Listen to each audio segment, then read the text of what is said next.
Man, my internet.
Hi, welcome everybody. Welcome back to Binford Chronicles. Today we have a special guest, but before we get started, I want you guys to remember that we are 45 days into the Trump presidency, and most J6ers were released on day one, and then we were sitting around on day two waiting for more, and the few that were in there trickled out. But guess what? DEI is dead. Democrats are losing their minds over Doge. We're waiting on phase 2 of the Epstein files. Yes, we are. And I don't think we're ever going to get any videos. So stop thinking we're going to get videos, because they're most likely going to be of young underage children, and nobody wants to see that. The borders are closed. We're going to start getting rid of these illegal immigrants. And the world got to see Zelensky get a Vance Trump spanking. Woo! Spank, spank. And there is so much more to add to this list that we just have to have several other shows just to talk about everything that's going on. But we only have so much time. So today I'm interviewing Matthew Webler. He got pardoned, as many other J6ers, and we're going to hear his story today. So stick around. It's going to be a great show, and we'll be right back after this commercial.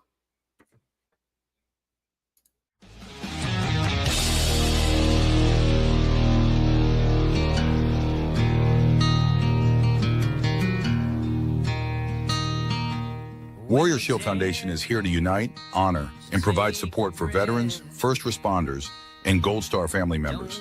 The foundation will enable them to find the help they need through direct assistance or by connecting them with our Shared Vision Network. Using data-driven models, we provide solutions that make a long-lasting difference. We, along with our partners, are dedicated to bringing together like-minded groups and individuals who have committed to making a difference in the lives of our hardworking, everyday heroes. We bridge the gap by connecting warriors or their families with the assistance they deserve and require, such as service dogs, wheelchairs, counseling, scholarships, and team-building retreats, to name a few. You can help right now to make a difference for those who have helped and protected us all. Warrior Shield Foundation, selflessly doing for those who need it most. It's a long way to home, but you won't take the hard road all alone. Just look to your left and look to your right. You were born to fight. Welcome back, everybody. Welcome aboard, Matthew. How are you today? I'm good. You? I'm doing good, doing good. Thanks for coming on board. We appreciate you coming out and getting ready to tell us all about you and your story. Why don't you start by telling us a little bit about yourself? My name is Matthew Webler. I am just an average American from Atlanta, Georgia. Before J6, I had a family, and I was involved in the patriotic community because we didn't like what was going on. Everything was being stolen, and I got involved in a lot of the election interference, the stealing of the 2020 election in Georgia, doing a lot of the investigation with that stuff, and that led me to J6. I'm a utility contractor, do horizontal directional drilling. I had a wife, and we had just adopted a son, a few dogs, and just a normal guy. We went up to J6 just to support the president. He asked us to come up there. We didn't go up there to cause any trouble. None of that. We just went up there for the protests, and then things got out of hand. It was nice and peaceful until we got to the Capitol, and then things were just crazy. I got a little overexcited. I went in the Capitol. I walked around for like 20 minutes. I didn't do anything. I didn't break anything. I actually stopped some people from vandalizing the Capitol. I have that on video, and it was a part of my discovery. It was actually the judge commended me during my sentencing for the January 6th stuff for it. But I mean, that's it. I walked around for 20 minutes and I left. When the feds came to arrest me, they came almost a year later, December 3rd of 2021. And they came with 50 officers, guns drawn, for 4 misdemeanors and a petty offense. No serious, I mean, absolute minor stuff. When they searched my house, well, when they came with guns drawn, they put guns to my wife's head and put her on the ground and put her in handcuffs for no reason, none at all. When they searched my house, they found an unregistered short barrel rifle in the basement. It was a AR pistol that I had built. It was an 80% lower. I built it. It had a 7.5-inch barrel and a pistol grip. And then I put a buttstock on the back of it. So $10 piece of plastic and 1 screw got me a felony that cost me 5 years. So what does that mean? What does that mean? It's an unregistered firearm. If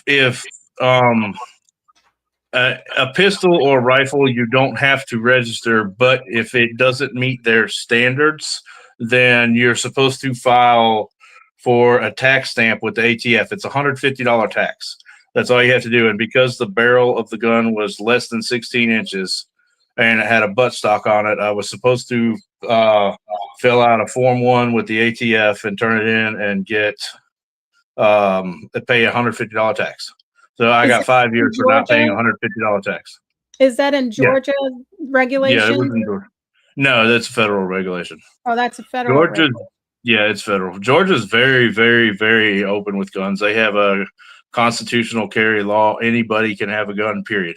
You don't have to have a license, a permit to carry it concealed or open carry. It's strange. You get out of the car at the gas station and there's people with guns on their hips everywhere. So yeah, I got an old friend that lives in Georgia, and he says you open carry out here like a cowboy.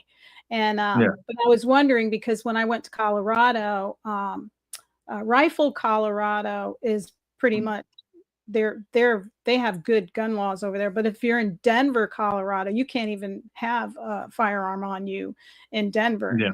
So that's why I was asking, because sometimes it's different in the state depending where you're at in the state. And yeah, but I wouldn't have had a problem with the state. I didn't get any state charges. It was all Fed stuff. That's what got me out. I served 38 months on a 57-month sentence. So was that the sentence for the firearm? Or yeah. So what I only had 45 days for the Capitol stuff, and I had already served that sentence before I even went to court. They held me without bond. I never got out. My life was totally destroyed because of that. Have you ever had an arrest before? Any kind of history? Yeah. I have a very long background, but it is very old. I got arrested for some felonies in 2020 and then again in 2010. And then I met my wife and my life changed. I became a businessman. I never thought I would be back in trouble again, period. But like I said, it was all very old stuff. So you had a good life with your wife. You said you were married for how long? 6 years. Okay. It would be 10 now. It would be 10 years now. We were together for about 11 years. We met in 2010. So how was it? Where were you? What prison were you at?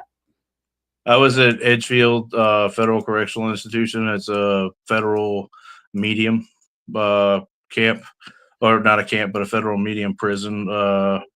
which means you have 2 fences and you're locked down quite a bit. And it was okay. I got along with everybody. Everybody loved me. There was no problems because of J6 or being a Trump supporter, which I was actually surprised about. Even the illegals that were there actually support Trump. That blew my mind. But they like him. They really liked him. One thing they said about him was before Trump came into office the first time, in order to get into this country legally, it was absolutely a horrible process. They had to fill out this paperwork, and then they had to get this one to sign off and this one to sign off, and you couldn't do it. It was broken. And as soon as Trump came into office, all that got streamlined, and you fill out paperwork, and you could get in legally very quickly. And they were glad for that. So, but then, of course, when Trump went out of office again, the Dems broke the system again. So were you in a federal prison in Georgia? Where in was South Carolina? I was literally right over the border in South Carolina. Were there any other J6ers there? There was one guy named Mark Ponder. He's a black guy from DC. He was actually on the DC council. And we didn't talk much, and he's not active in the community. He's very, very, very paranoid. He's very scared that there's going to be backlash against him and everything else, and so he stays to himself. So. Yeah, I can see that. I can see it's kind of traumatizing what happened to everybody. I know that when I spoke to a couple of other J6ers that were in the Gulag, like it was, they also had expressed that there was race, like you don't think of racism, but you see racism in the jail where everybody is in groups. Yeah, racism in the prison system is big, big, big. It's very big. There's a saying back when I went to prison in 2000 that if you're not racist before you go to prison, you'll be racist when you come out. It's that bad. But you have to fight. You have to fight and overcome that. And believe at Edgefield, it was not that way. Everybody has to split up into your groups, which are racially. You got the white people, you got the blacks, and then you got the gangs, and then you got the Mexicans and the Asians and all that. And they split up, but we all interacted very well. But that was a unique situation. Everywhere else I've ever been locked up, in every other story I've heard and seen, it's very, very racist. And even the feds themselves, they separate us and they make it racist. So the whole government of the woke government stuff, it's a bunch of crap. It's a bunch of absolute crap. They would not allow us to bunk together. They wouldn't put a white person and a black person together. They would come and threaten with it. They would move us all the time because, oh, we need this for some black guys and we can't put a black guy and a white guy together. That'll be a problem. And I'm like, I don't care. But I lost my cell and my bunk numerous times because of that. Yeah, there's a different culture in the prison. It's a whole different culture, and it really, really shows you how all the woke crap and all the green crap and everything else that the government talks about, the Democrats, it's a bunch of crap. They don't believe it. We would have showers that would be broken, and they would be stuck running hot water nonstop all day long, wide open. In the dorm I was in alone, there was 3 showers. So you think of the gas that it cost to heat that water, and then the amount of water, which was probably 500 to 1,000 gallons a day per shower.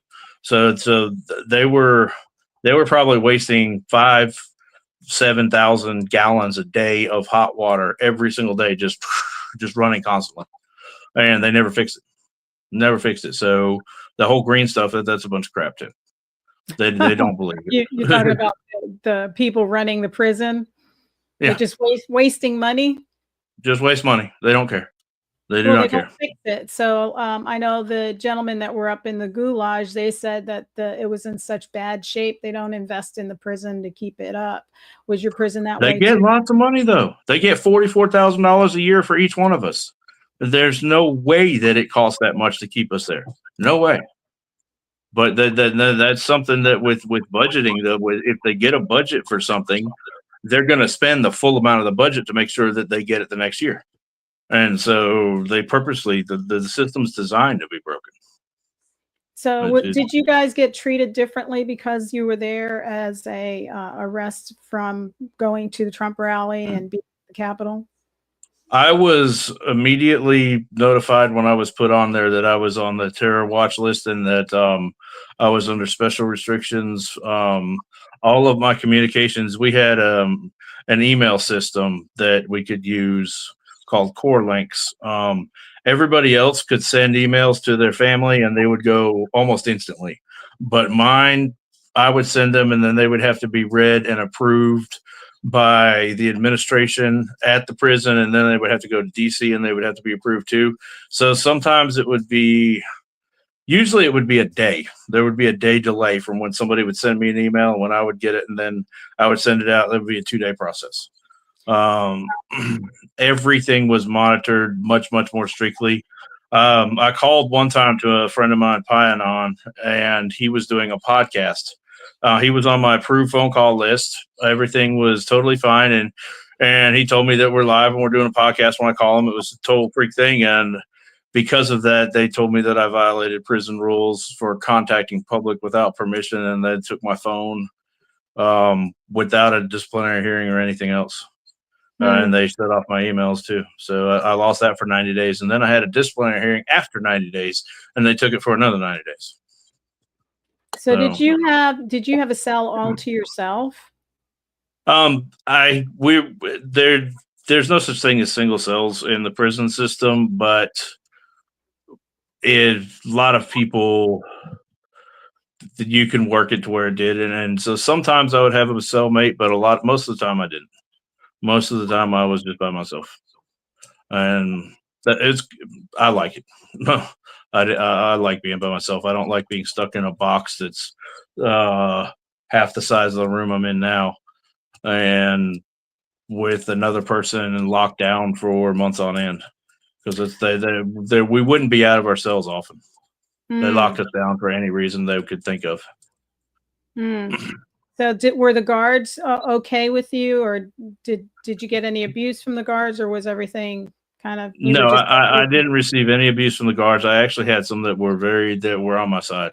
When I came in there, some of them, when they do their interview process and then their classification process, they actually said, you got a lot of support here, like secretly, but so I was blessed with that. I was very blessed. So tell me about, I wanted to know a little bit about the story of your little boy. Why don't you tell us a little bit about that? Because that was really a good and a sad story, all wrapped up in one. That your wife left you after all of this. So fill us in on that. I'm going to bring up some photos here. Okay. I do horizontal directional drilling. I install fiber optics, gas, water, that kind of stuff, drilling under streets, sidewalks, and roads and stuff like that. On a job one day, I was behind a building, and I came across a bunch of pallets where I had to go and dig up the pavement and run a box. And there was a bunch of pallets. I started moving them, and it turned out that the pallets were actually some woman's home that she had built. And the woman was in there sleeping. I was like, oh, I'm sorry. And I just left her alone. I was going to find something else to do till she moved.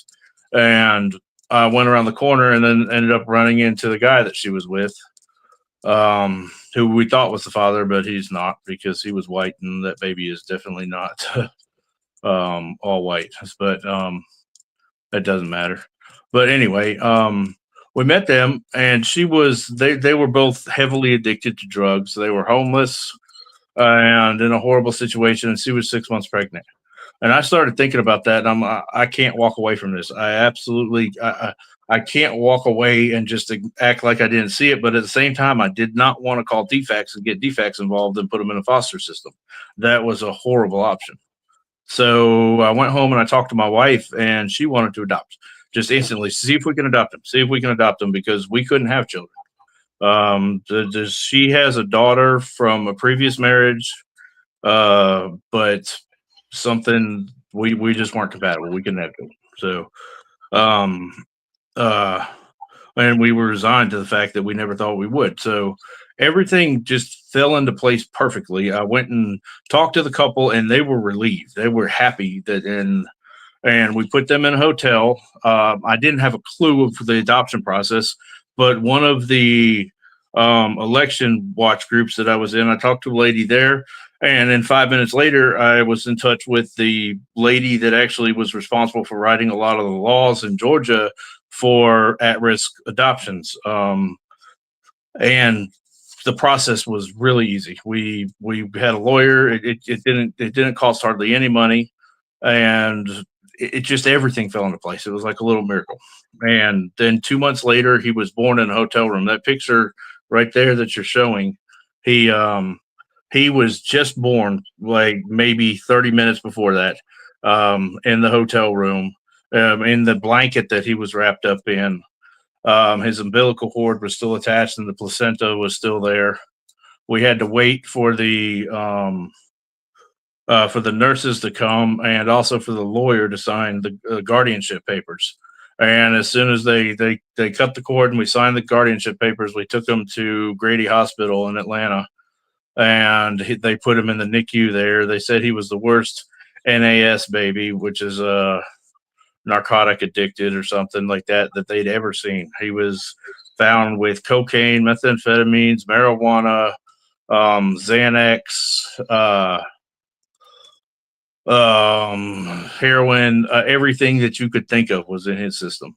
But within 2 weeks, they had him weaned off of the drugs, and we took him home, and he was healthy. He was born September 30th of 2021, and I was arrested on December 3rd of 2021. 2 weeks after I was arrested. Well, when I was arrested, the FBI knew that there was a infant in the house, and so they had a child welfare officer come along for the arrest. And in the FBI paperwork, it's documented that he was well taken care of. We had a beautiful room. My wife is OCD as you could possibly imagine. I had to, every time I changed his diaper, every time I fed him, everything I had to write down and document, and he was well taken care of. Well, 2 weeks after my arrest, at 2:00 in the morning, DFAC showed up with an officer and a removal order that claimed neglect. The only possible thing that I can think of is that they claimed neglect because they knew a judge that was a rubber stamp, and they didn't want to go through the process, and they committed fraud to take him from it. And my wife, I was locked up. My wife couldn't fight, and so we lost him, and that broke her heart, and she left. And he ended up exactly where I was trying to keep him from, in foster system. That's really sad. Did you receive any letters? Bobby was asking, did you receive any letters when you were in prison from Patriot? Yes. Patriot Mail Project got my name out there, and I have a stack. I have at least 1,000 letters from people. The people of this country are wonderful. I mean, I had a lot of really good friends that I didn't even know, and it was amazing. That's good. So that's really nice. I got to know Amani Grow really well. Lydia Soro, she was close by, and she actually started visiting me. And so I was taken care of well by people that I do not know. Wow, that's amazing. That's amazing. People are just amazing how they just reach out and try to help. So how are things looking now? You're home. You know, when I was doing some research on you, the good thing was I couldn't find a lot of stuff on you on the internet like I can on some of the J6ers.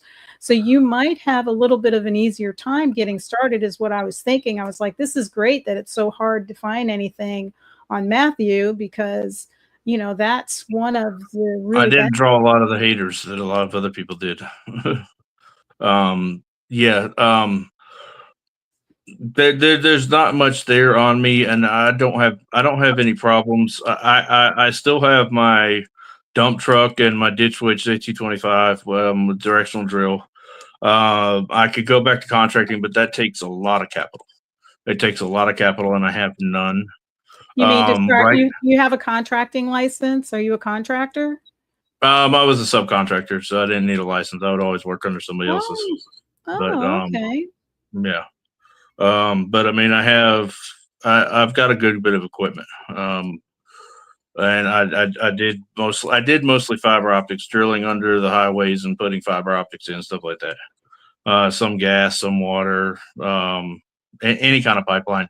As a matter of fact, the day that they came to arrest me, they brought 50 officers to my front door while I was getting in my car to go to work. In Atlanta, you have the 11th Circuit, the federal courthouse in downtown Atlanta. Right behind the courthouse, there is the Homeland Security office. I was going to Homeland Security and I was going to drill into their vault and run fiber optics into their vaults. So when they arrested me, they took me to exactly where I was going to work. They took me to the federal courthouse. So if they had just waited 5 minutes, I would have literally went right to them. You would already been there. Yeah. So well, they it's nice that didn't you need have to a do little it. bit of humor. Yeah, it blew my mind, and I know they knew where I was working at. I mean, I know that they followed me very much. Matter of fact, I knew they were out there the night before too. So I even pointed them out. I was like, "Hey, I see you," and I was outside smoking a cigarette, and there was a car there that parked up on the hill that usually isn't there, and Yeah. I didn't really think nothing of it. I was kind of just joking with myself that it was a Fed, but it turned out that it was. But yeah, I would have went literally to their back door, and they could have let me. I mean, I could have finished drilling into the Homeland Security vault and run their fiber for them, and then they could have arrested me. Wow. But so, what's going on right now with you? Right now, I am in limbo. I feel like we were talking about earlier, like this is a rebirth. My old life is dead. I really don't want to go back to contracting because of the way I am. I'm full bore on everything I do, like a pit bull, and I'll be working 80, 100 hours a week. And then all of this sacrifice I feel like that I've made will go away. Because I feel like what I've been through is meant to be shared and meant to be used as a way to bring change to our local community, and then from our local community even further than that. So right now I'm trying to find a way to be able to support myself without going back full time as a contractor and getting involved in the community. I want to run for Congress, for U.S. Congress in Congressional District 4, which is Hank Johnson, who I don't know if you remember the congressman that in an appropriations committee hearing one time asked that if we built a military base on one side of an island, we would cause the island to be overweighted and it might tip off into the ocean. Are you talking about, there was I just saw an interview, somebody talking on X about that, and that was, is it a black man? Yeah, Hank Johnson. Yes, okay, yeah, I did see that. Yeah. Should be an easy one. It shouldn't be hard. I did see that. He thought that it would tip over and sink. Yeah. Yeah. How these people get elected and the world is flat. Yeah. That's great. So, what kind of are you a Republican? Are you a conservative? What's your? I would say that I'm more libertarian than anything. If I ran, I would run independent. I wouldn't align with any party because I don't believe that you can represent the people if you're actually aligned with a party. I'm there to represent the people, and I want to sit down with all the people in my district and find out what their issues are and find the things, just like a typical Venn diagram. You got the three circles and the area in the middle where we all meet. That's what I'll go to represent you on. And everything that's on the outline, we can work on together to solve in our community. And then we can all be united. But if we have a party system naturally divides us. And I don't believe in it. So do you align with the Constitution? Yes, very much. I'm very, very constitutionalist. Very fundamentalist Constitution. So, you know what I wanted to ask you, because I wanted to find out when you traveled to Washington, how did you travel with a group? Did you travel alone? And what group did you go with? Because there were several groups there. There were groups like you had the Oath Keepers, you had the Guardians of Freedom, you had the Proud Boys, and I know those guys volunteered to help at the Trump rally.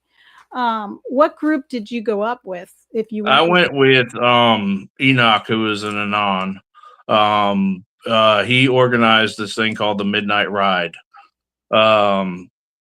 which was it had 5 separate fingers of a caravan that started all the way up north and west, and then through the middle of the country all the way down to the south. And it just 5 fingers that all came and they merged together and came into the capital at once. So it was a big organized caravan, but we were not, none of us are any like one group. We all support the country. We all support Donald Trump. We support the Constitution. We want to see restoration of Constitution, but we weren't there for any political agenda or anything like that. We were just there because Donald Trump called us there.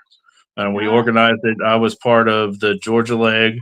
Every state, we actually, we stopped in every state several times to meet up with other people that were ready to join the caravan. And we had police at our meetup points everywhere because we were worried about being harassed by the left and things like that. So we wanted safety. When we left Virginia, we actually had a police escort out on the highway all the way going to toward the Capitol. So we were not going to cause any kind of problems. We were there to support the president. That was it. So, right. So you guys went to the rally at the Ellipse? Yeah, we were at the Ellipse. I was actually positioned. I was at the base of the Washington Monument the whole time. So okay. I listened to the speech. It was a little strange. That far back? Could you hear it that far back? Oh yeah. Wow. Oh yeah. Yeah, wow. They had loudspeakers blasting it everywhere, loud and clear. I have a lot of video from that day, where but it was strange because when President Trump, when President Trump, there was a lot of people. There was a lot of people there. When President Trump first announced that he was going to march with us peacefully there, everybody got excited and a whole bunch of people started leaving. And then he kept rambling on and on and on, and it was off. And a lot of the people that were with me were like, something's off about this speech. And my immediate remark was, yeah, he's stalling.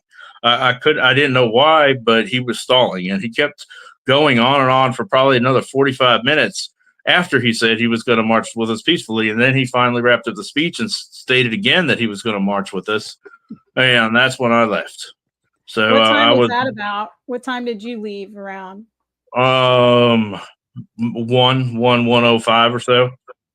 Right when his speech ended. I got to the Capitol at about 2. I was in the Capitol from about 2 to 2:20. I think I left at the Capitol at 2:22 is when I left. And you went inside? Did you go inside? Yeah, I went inside. I marched around inside for 22 minutes. Did you go in through the window or the doors? Because there was that window people. That's part of that was one of my letters that I talked about how mob mentality kicks in, because I ran up there and I got carried away. And it's crazy because there was a door right here, and then there was a broken window right here. And there's a lot of people going through the open door, and I went and climbed through the broken window, and I didn't realize that until I looked at the video later, and I'm like, what the hell was I doing? But I mean that. Well, that's what big crowds do. Is you have to be careful when you go into these big crowds, because human instinct is to be part of a pack. And sometimes when you're too excited, but I heard stories like people were singing the national anthem and things that, did, in your opinion, did things get crazy right away, or was it peaceful and kind of like what we saw here in our things were totally peaceful until we got up to the reflecting pool, when we got up to the lawn. But yeah, I mean, things were peaceful. When the march from the Ellipse to the Capitol was actually really rather quiet and calm. It was not loud. It was not boisterous. There was some chanting, but it was actually surprising the way it was. And then we got to the Capitol, and it was just pandemonium. And there was barkers standing up there, hold the line, yelling all kind of stuff. And then I heard some I don't know what they were. They were flashbangs or it sounded like cannons. It was such a percussion. I could feel it in my chest. And as soon as that hit, I took off running straight to the noise. I went straight to the Capitol. I ran straight to the Capitol steps and went in. So, but that's the. What was what were you feeling at that moment? And you heard the flashbangs and you ran to the Capitol instead of the opposite direction. I'm wired different than everybody. I don't know. I don't know. What's happening? Yeah, I was really excited. I got overexcited. But that I believe was the intent for that day, because the ones that intentionally set us up, they know how people work and they know how mob mentality works. And they intended to have everybody mixed in with the crowd and get us all riled up while we were marching up there and to have it all hit at one time. But it didn't do that because Donald Trump stalled. He held us back. He sat there and he said that he was going to go march with us to the Capitol, and then a bunch of people left. And that's when he said that, that's when the actual Capitol was breached. And then he waited for almost 45 minutes before he ended the speech. If we didn't have that separation and those people that left with us were in the crowd with us, I think a lot more people would have gotten out of control and it would have turned into a nasty day.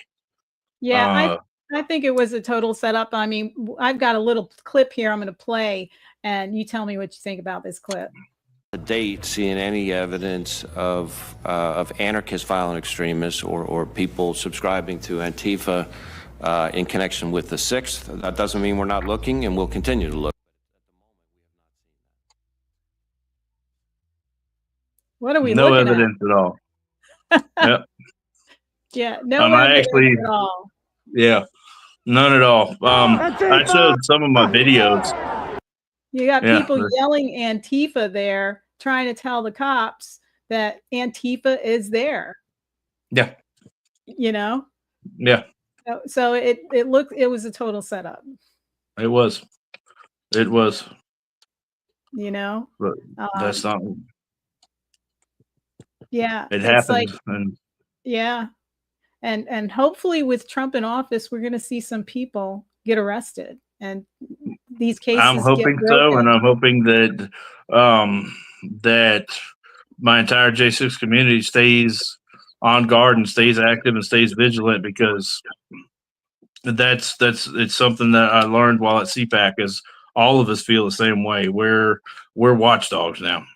Well, we're not going to let this happen to any other American ever, period. Never. Yeah. I hope not. No. And you know, when you were talking earlier, you were talking about writing, you know, your time in your prison, and you did some writing in your prison cell. Yeah. And there's a clip that I found of you. I wanted you to tell me, tell me a little about this. So I'm going to pull it up for you.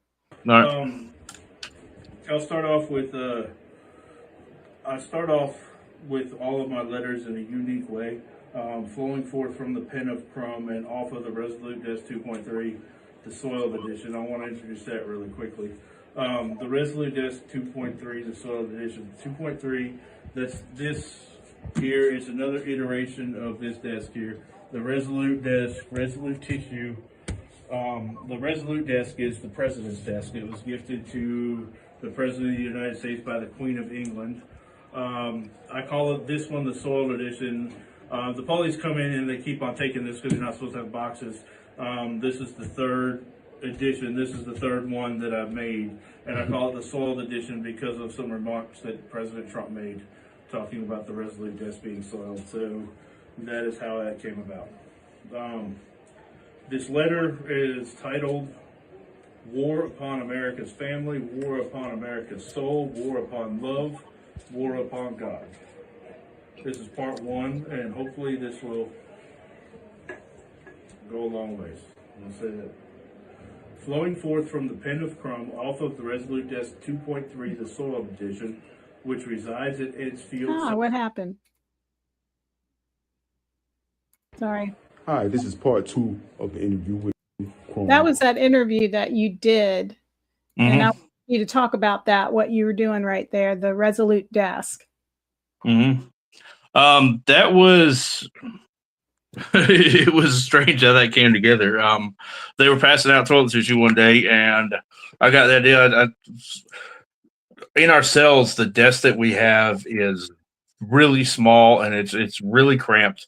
And I had a concordance and a Bible and lots of other things that I studied off of. So I couldn't even really use the desk. So I was always studying on my bed. And I had an idea when they were passing out toilet tissue one day to, hey, give me a box. And then I took a box and I just formed it into a little desktop that would sit on my desk. And then we had chairs in our cells that and I would sit up next to my bed. And so I could take the desk and put it right in my lap. So part of it would sit on the bed and part of it would sit on my lap, and that's how it would work. And it just so happened that it was Resolute tissue.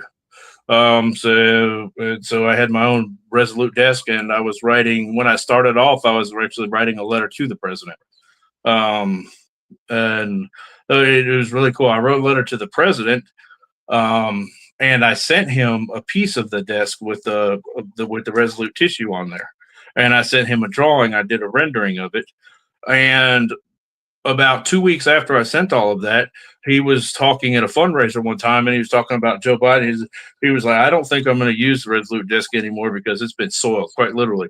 And so when he's talking about that being soiled, which is he was letting me know that he had received my piece, and he knew because it was toilet tissue, and that it was just a little wink and a nod, and it was really cool. But that's what I used to do all my studying. I spent almost all of my time in prison studying the Constitution, studying some of our other founding documents, and the Bible, and that's it. I studied and I studied and I studied. When I left. I should have sent you these pictures. When I left prison, you know how you see everybody else coming out of the prison with just, a handful. They might have their Bible and a folder and a couple of other things. I had 4 net bags full of writing and books, and that's it. Wow. I had, when I got home, I put everything on a bookshelf. I filled up an entire bookshelf with my books and my writings. Just from I spent my time studying. A lot of studying. So, and so that's what the Resolute desk is. And I actually brought that home with me. So when you silence the world, you can listen to the Word of God. I used to tell everybody that I could talk to. I'm not a Bible thumper in any way, shape, form, or fashion, but when you have the chance to talk, and I would talk, I would tell everybody that was locked up. I said, this is really more of a blessing than you could ever imagine, because the entirety of the world is designed to distract us from the voice of God, all of it. And we are removed from the world. We are removed from all the troubles. We don't have to worry about paying bills. We don't have to worry about a roof over our head. We don't have to worry about food. We don't have to worry about our families. I mean, some people do, but when you learn to let go, there's nothing you can do. Your hands are tied. So if there's nothing you can do, why worry about it? So all of those worries are taken away, and you can start to hear the voice of God. Quite literally hear the voice of God. And God was with me in those cells, beyond a doubt. That's a great message. Yeah.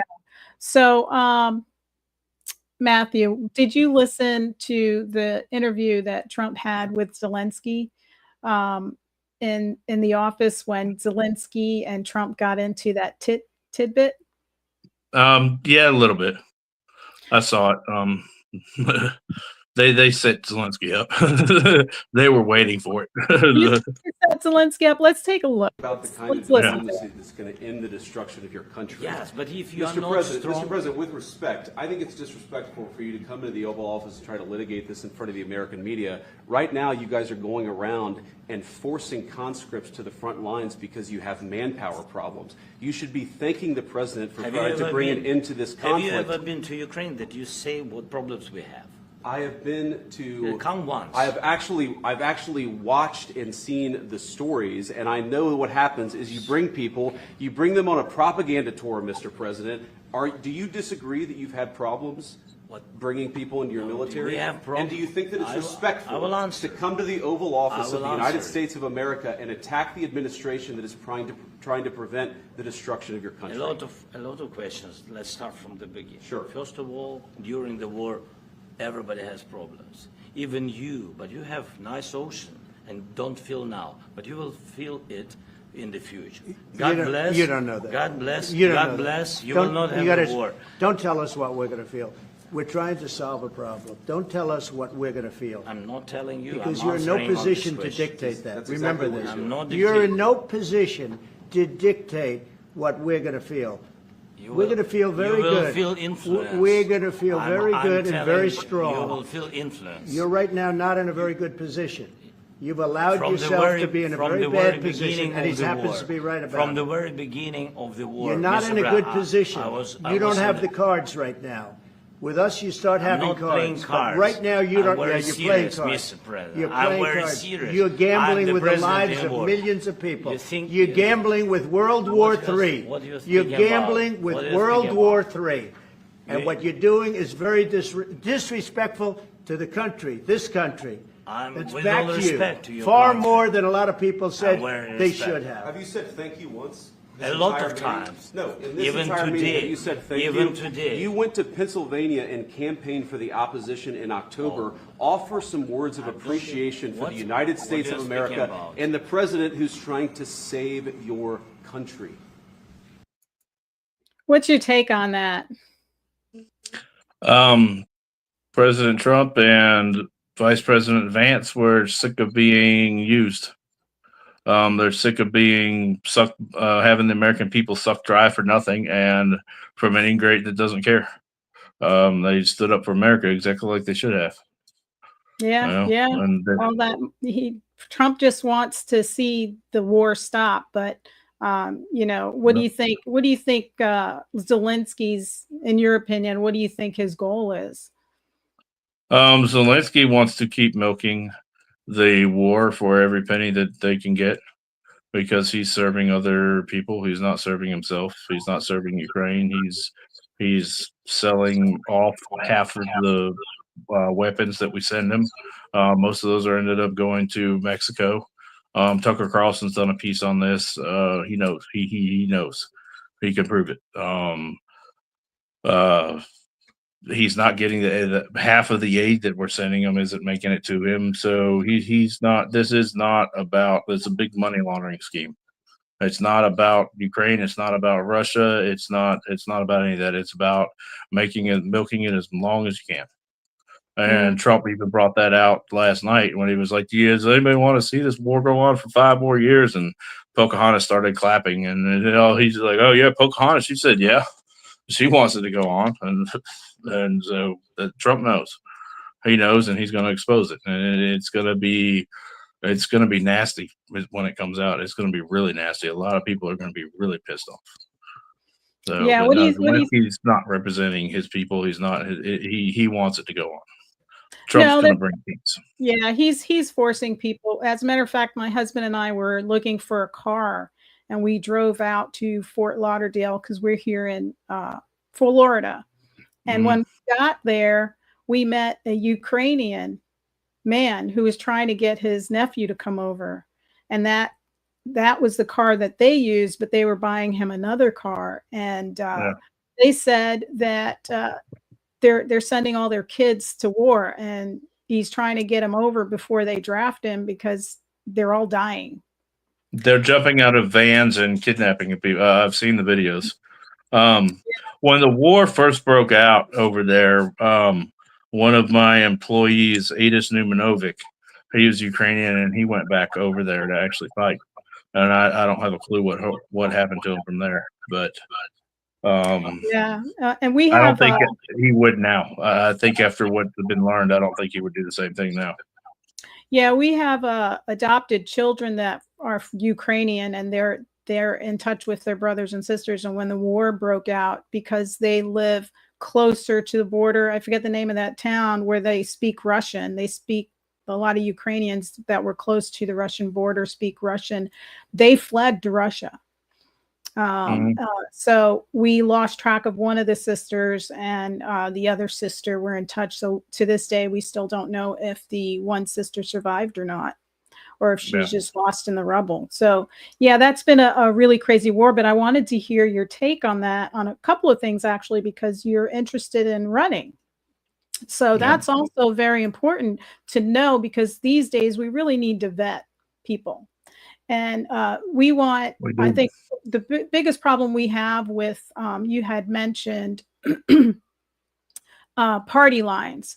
And the biggest problem we have with party lines is constitutionalism. So you can be a Republican, a Democrat, a constitutionalist. If you're not going to be a loyal constitutionalist, you're not going to vote on these constitutional bills correctly. And if you look at the Democratic side of things, if you look at their voting scores, they're not voting constitutionally at all. I mean, these guys are scoring like 5%, 10%. Most of the Republicans aren't either, because what everybody actually thinks is constitutional and what actually is constitutional, it's a big separation. Yes, we have that, like Murkowski or Thune. Thune's been in office for 25 years, but his constitutional voting bill, and you see 25 years, you voted on thousands of bills. His voting constitutional score over 25 years is at, if I remember correctly, at 56%. And there is a group called John Birch Society, and they actually have people that work on those bills to keep track of the bills and their constitution. They're libertarians like you, and they follow and have a constitutionalist attorney go through all these bills, and it takes you, it's called the freedomindex.org. And when you go to that, you can go to your representative and see every single bill that representative has voted on. And they have a little click area where you click on it, and you can actually pull up the bill and read the bill for yourself. And you can see more information, like who supported it, when it went into committee, when it got denied, and all this stuff. So who actually authored it, because most of the representatives don't author the bills. And so if you sponsor a bill that you didn't author, then you're no longer representing your constituents. You're representing whoever paid for the bill, which is usually corporation. Right. Yeah. Yeah. So I wanted to get your take on Doge. How do you feel about Doge? A lot more of it. We need more.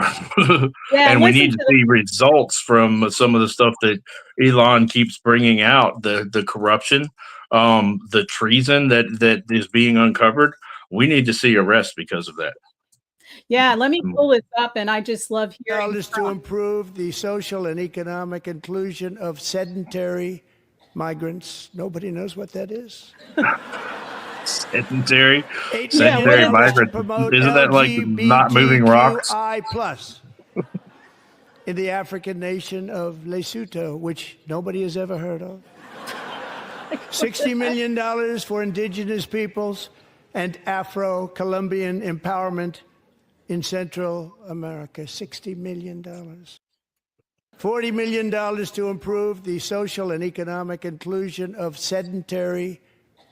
But that was just a short clip. Like, I just love that. I was like, he's calling them out, and the Democrats were not clapping or standing up. It's because they're not constitutionalists. And at one time, the Democrats did vote on constitutional bills. Now it's just out the door. They totally vote against anything that's good for America. It's really strange. You talk about the great switch. At one point, Democrat Party was actually the constitutionalist party, and the Republicans were the bleeding hearts that were willing to toss the Constitution aside to accomplish what they wanted. And now it switched the other way, and it's funny to track the history and how things switch back and forth. Yeah, I don't agree with that analogy. I don't agree that it switched sides. It didn't. I don't believe it ever switched sides. It just was the South was inundated with losing their slaves, and they found a way to get the slaves to come on board, because the slaves were originally Republicans. Because the Republicans the Republican Party was the party that created equality for all of our first black congressmen. They were all Republicans, and they were from the South, and that was part of the great things about the Reconstruction era. But there's a lot of things about the Reconstruction that was absolutely unconstitutional too. It accomplished a good purpose, but it wasn't done the right way. And that's what the Democrats do. The Democrats I've have been studied it a lot, using, but I'm not. the I'm not well Democrats have spoken been enough. using the minorities ever since they got them welfare Always. and the whole abortion stuff. They've been using the minorities to hook them in. And I think during this election, a lot of the minorities figured out, no, they're killing Yeah. us.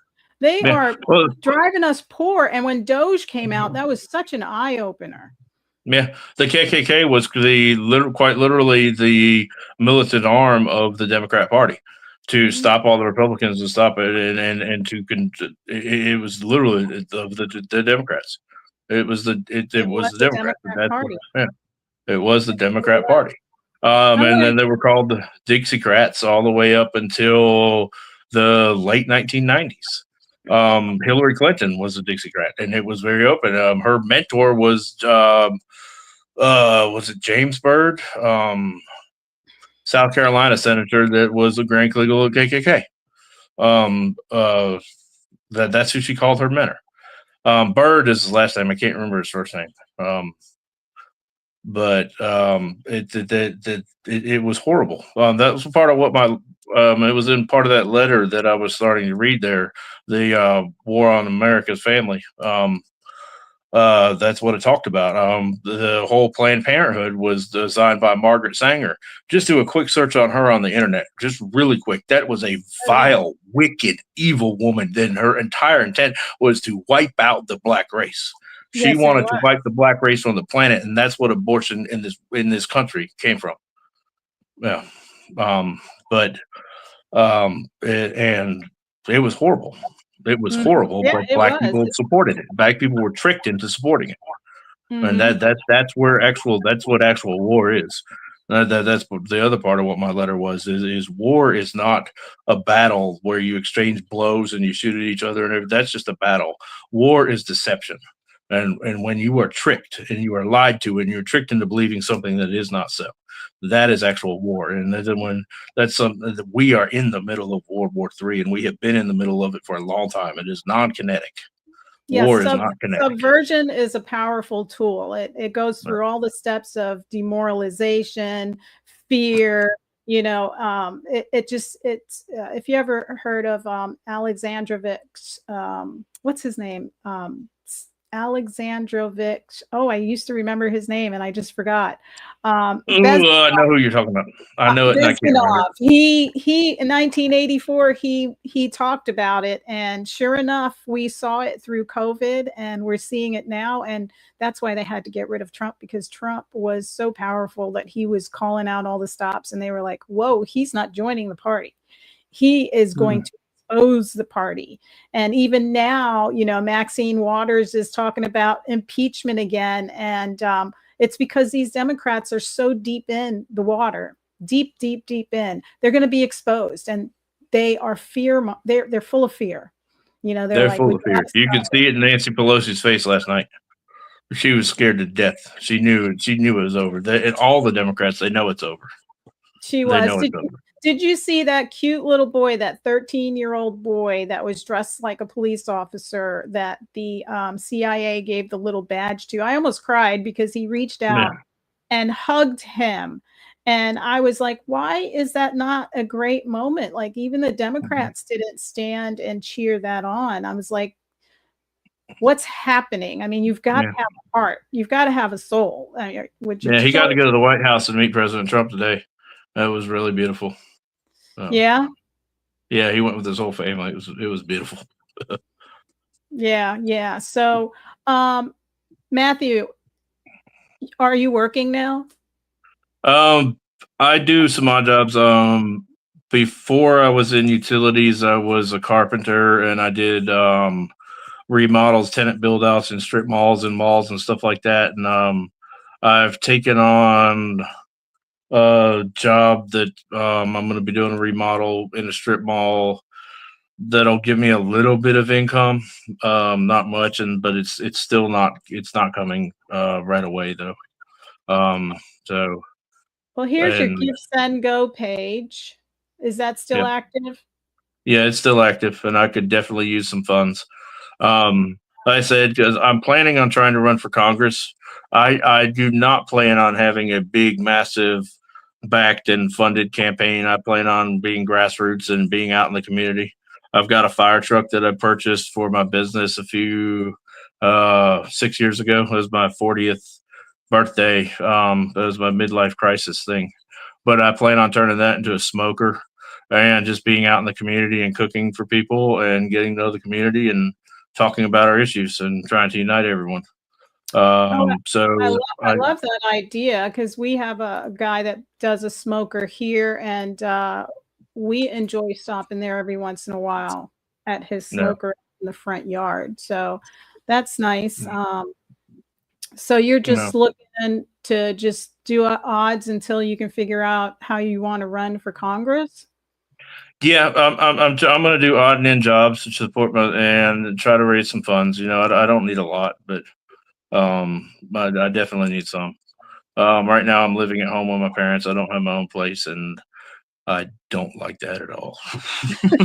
We fought so hard to move out of our parents' homes, and then when you're older and you have to move in, it's just horrible. We get along fine. We get along great. There's no problems, but I cannot stand it. I cannot stand it. Because all of a sudden your dad starts getting nosy again, and where are you going? What are you doing? Like, it's none of your bit. It's rough, but so I need to get out of there. I'm hoping to be able to buy an RV. It's really what I want to do. I don't want to be tied down to rent or a piece of land. So hopefully in the next few months I'll be able to make enough money to do that. We'll see what happens. Right. So you got to get some kind of odd job or something to help raise some money, get some money. And so what county will you be running in? 'Cause you're in Georgia, right?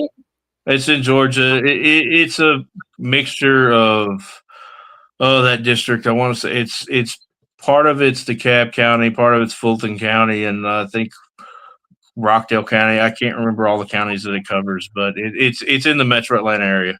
It's actually part of it goes into Atlanta. And that's going to be one of my favorite things if I run is I'm going to put a big billboard right in front of CNN's headquarters in Atlanta, and they're going to see a J6er, and I'm going to put Crumb up there, so they're going to think I'm a Q-tard, and their heads are going to explode, and I'm going to get so much free advertising from them for that, and I'm going to love it. So. Well, so are you connected with any groups in the community around you? I was, but not right now. I'm just getting back into the swing of things. It took me. I will be soon, but right now I'm not. It's taken me it took me a few weeks just to wake up. When I came home, I slept like you could not imagine. I didn't realize how much stress I was under, but when I got home, I slept for 2 weeks straight. I couldn't get up to eat. I would get up to eat and I would go to bed. And so I'm just now getting back into the swing of things. So, well, that's good. Well, you need a lot of self-care. Get yourself ready. And remember, when you go on the road to campaign, it's a lot of work, a lot of walking, a lot of talking, a lot of setting up, booths. If you can get a coalition of people to help you, that's going to really get you far. And talking to the community is the most important thing. And I would say that from personal experience. I ran for county commission, and I spent a lot of time with my feet hitting the pavement and talking with groups, also people and neighbors. And it just was a lot of work. It was a lot of work.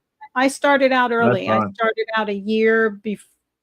Right when the polls opened for me to put my name in the hat, I threw my hat in and started campaigning. Right. Because that's exactly why I'm talking about it now, is because midterms don't start until next year, but I want to get everything moving now, and I would like to be able to have enough to where I could say solidly that I'm a candidate and raise funds, and then be out in the community now and getting to know people before it actually all starts. So, and stick to work. And stick to your values, because and anytime you go into an office like that, where you're in politics, like Trump said it when back in the 80s, they asked him, why don't you want to run? And he said, politics is ugly. And people are crooked. They tell you, there are people that will like you and tell you what you want to hear, but on the other end, so you have to decipher who those people are, because not everybody is who they say they are. And Mm-hmm. you're entering the war zone, is what I call it, the political war zone. It Because is. and I'm a constitutionalist, so I follow the Constitution. I go on to the Hillsdale online website every so often and study on that website, because it's free. You can improve your constitutional understanding just by going to Hillsdale online, and they have all kinds of Yep. material and free books and stuff like that.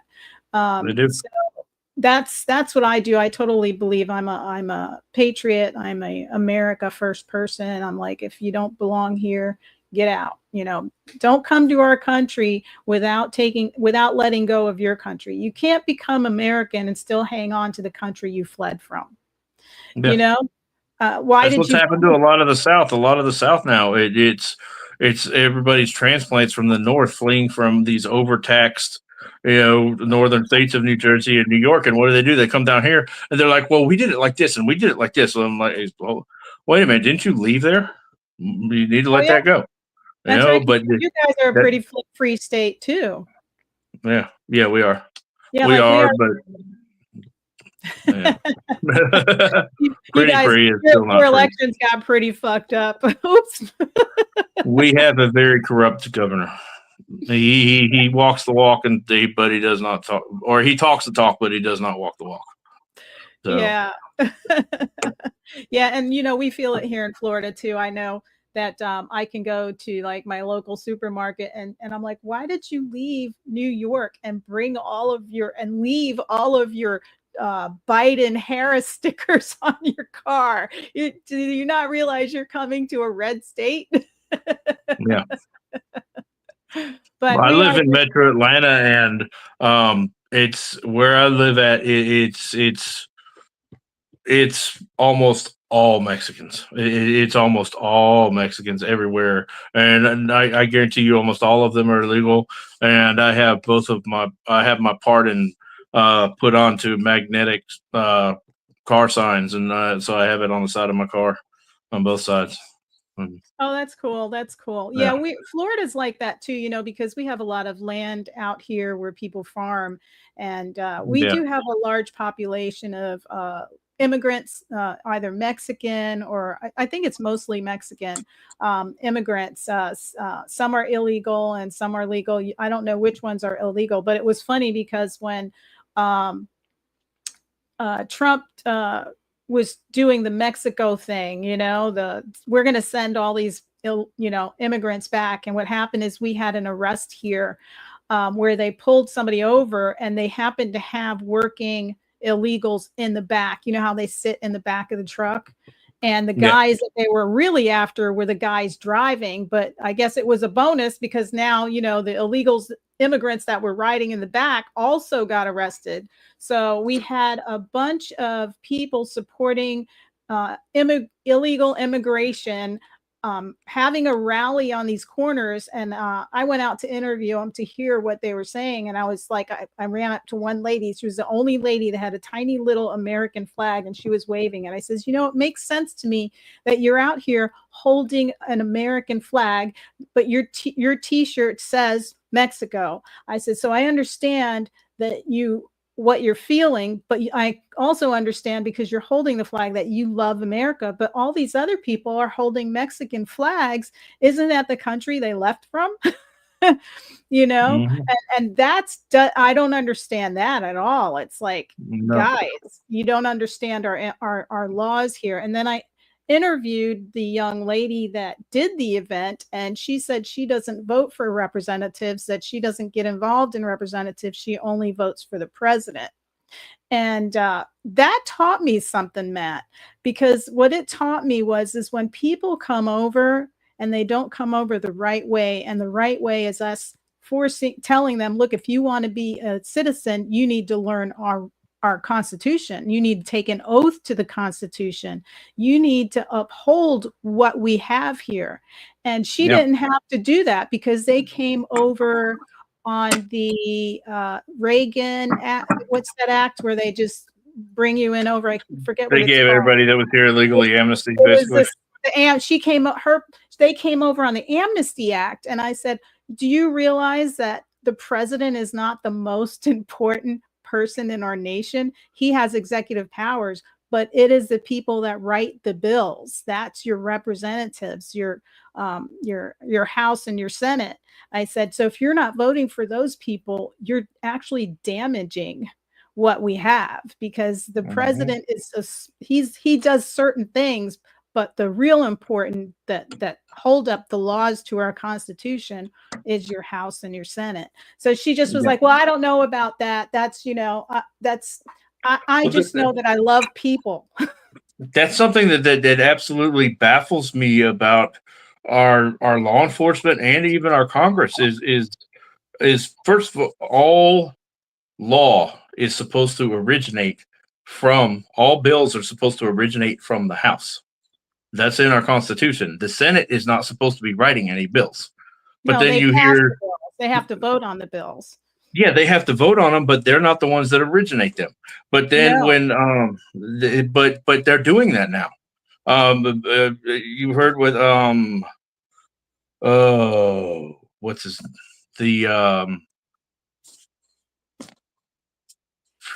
the senator from South Carolina, Republican, Lindsey Graham.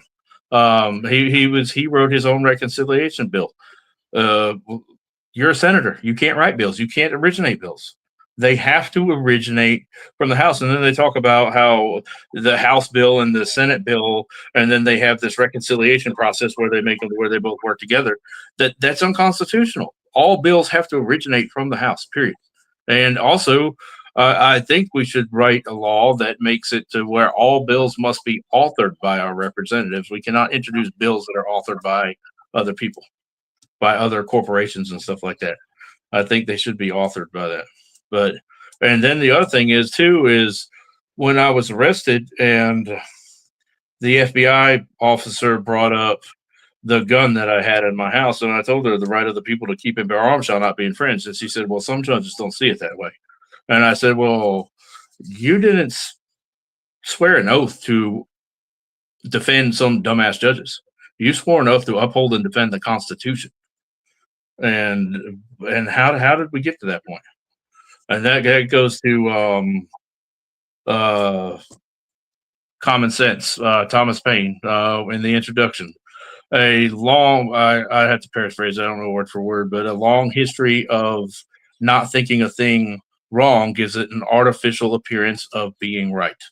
And that's where we're at in this country right now. Well, we have a lot of things that we assume are right because we just never thought of them as wrong. And it's a long way to go to fix that. Yeah. Yeah. I mean, there's a lot of things that are not going right. I was just looking up the Constitution today. I mean, I keep it at my desk. Actually, I have like 3 of them at my desk. Yeah. Like, this is always near me, and I am always reading. And look, I've got it all marked up in there, because I had one in prison that I don't even have anymore. That I couldn't even read it anymore. I had written in the book. I had written all over the pages so much that it was illegible. So, well, I was looking at it today because we were, I was listening to the Trump at Doge last night and all the things that they're writing bills. And I was telling my husband, I says, out of all the 19 abilities that they, whatever, I'm having a brain fart here, but all the 19, they have 19 designated reasons of power, the 19 powers of Congress. And when I read the 19 powers of Congress, Section 8 of Article 2, none of them say, do I have it in this one? None of them Section 8, Article 2. Section 8, Article 2. Let me find it. None of them say that they're supposed to be taking our money and giving it to other countries. I couldn't find that anywhere in there. And I was telling my husband, I says, I'm not a lawyer, but it's pretty simple right here what it says. I mean, the Constitution isn't that complicated. And no, it's not. I was reading them over and over. There goes Section 8, and I'm looking at it, and I'm going, nowhere in there does it say to appropriate money, to make the decision to appropriate money to give to other nations. It's Section 8. It might be Section 8, Article 1. But yeah.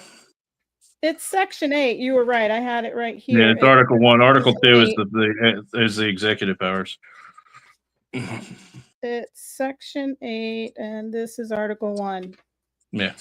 Yeah. But I was reading through it, and I'm like, nowhere. So why do we have to have all this Doge? Why are we giving this money away? Am I misunderstanding something in Section 8? Because nowhere could I see where it says take money and give it to other countries.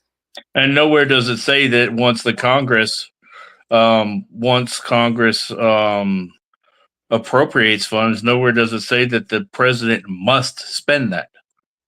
It means the Congress gives the budget, but the president is still the executive, and he has the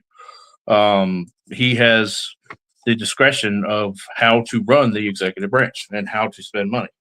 And the Congress grants him how much he has to spend, but he does not have to spend it. He is the executive, but they don't get that. But what a lot of people, one of the strongest thing is Article 6. All laws in pursuant thereof, this Constitution shall be considered the law of the land. That's paraphrased, but that's but that's probably one of the most powerful parts of it. It is. People don't understand, just because something is a law does not make it the law of the land and does not make it constitutional. It must be in pursuit thereof the Constitution. And that is a very hard thing to do. That's a very hard thing to do. Matthew, read off what your X account is. One of our viewers wants to know how to find you on X. Crumb Lead Bread, QRUMBLEDBREAD. Crumbled bread. QRUMBLED. Yep, BREAD. BREAD. So I put it in the comments. Crumble bread. Yep. Bread. Well, just an insignificant little crumb. Well, Matthew, I hope that you stay constitutionalist and keep that close to you if you're going to be running, because people are going to try to sway you, and it's going to be a hard run. And looks like you're ready for the fight, though. Yeah, they're not swaying me. It'll be hard. I have no doubt about that, but they're not swaying me. I'm going to sway a lot of other people. Yeah, get on social media, do your TikTok, just like Trump did. His son told him, he said, hey, get on TikTok. That's where all the young kids are. That's where everything's at. Get on that social media and post it out and get your page together. And there's like websites like Wix.com, and you could build a free website there. Like a campaign ad for yourself. And if you go to Epic, EPIK, that you can get a domain name, and you pay a one-time fee, and then you can hook up your Wix to your domain name, and then you can use that. Like you can make a domain name that says, Matthew Webler for Congress .com. So that would be your domain name. So there's a lot of things you can do. And I think my domain name cost me like $8 or $10, and then the Wix.com was free. So there's a lot of tools that you can use. You can always text me and ask me if I know of any tools to help you, and I'll tell you what I know. That's the best kind of help I can get. I need some financial help, but I need to learn how to do things I need to do. And so that's the biggest thing of why I'm around. Yep. And then connect with groups in your town, because when you get those connections, they tell people. It's kind of like the shampoo commercial. Tell two friends, tell two friends, tell two friends, tell two friends. And before you know it, somebody will, hey, I want to meet you. I want to vet you. I like you. Let's do a fundraiser. That's how stuff happens, through connections. Kind of like the people that were sending you letters while you were incarcerated. People are good. Good people are good, and we help each other. That's what we do. That's what America does. So I want to thank you, Matthew, for coming on. Thank you. And good luck. And you have my number. So if you ever want any information when you're running, I'll give you whatever I know, whatever I can share. Thank you. Thank you for having me. All right. And I'll shoot you a link to the stream also. All right. Thank you. All right. Good night. Good night. All right. Thank you, everybody, for joining us here on Binford Chronicles. It really was a great, great day. That was a great guest, and I love bringing the J6ers to you guys, whether they were in the goulash or they were in another prison. It's always important to understand what they're all going through. And this could have happened to us. It could have happened to anybody. And that's why we elected Trump, because we need a secure America, a Make America First candidate, president. And we need to do this with our Congress, our House of Representatives, and our Senate. We need to make sure we're voting in constitutional people. So to do that, please go visit the freedomindex.org. They have a platform there for you to look up your representatives and to see their voting score. And you don't just get to see their voting score, you also get to see the bill that they voted on. And the freedomindex.org is doing all the work for you. So if you're one of those people that doesn't know where to get started to figure out how to vote for somebody, go to freedomindex.org. Thank you again for joining Binford Chronicles. Have a great evening.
Well,